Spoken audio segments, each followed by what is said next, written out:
Alors, menu, fenêtre, habillage de texte, elle est toujours là. Menu, Window, Text Wrap dans la version anglaise. Vous avez votre bloc qui est sélectionné.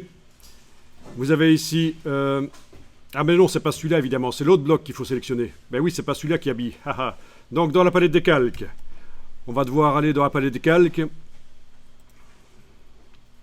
On va déverrouiller le bloc qu'on avait appelé texte qui habille. On va verrouiller le bloc texte tant qu'à faire, voilà.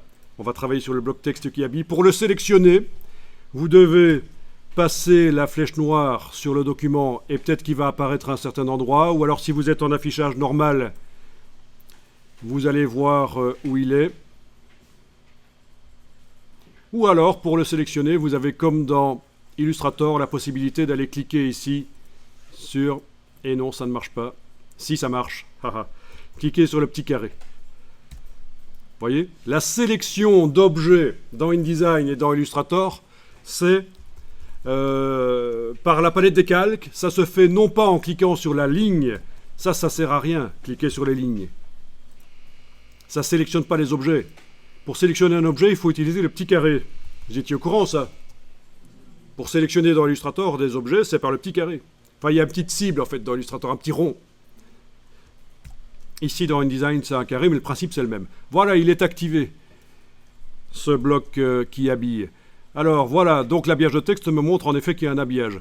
Vous avez ici l'habillage côté gauche et droit. Vous voyez que le texte se met à gauche, puis il ne peut pas se mettre parce qu'il y a le menton de la bestiole ici, puis il peut continuer là. Bon, c'est un peu foireux, du texte coupé comme ça. Et c'est pour ça que vous avez une option que je vous invite, quand vous faites de l'habillage de texte comme ça, à enclencher.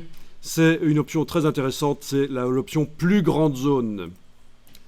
Habiller plus grande zone.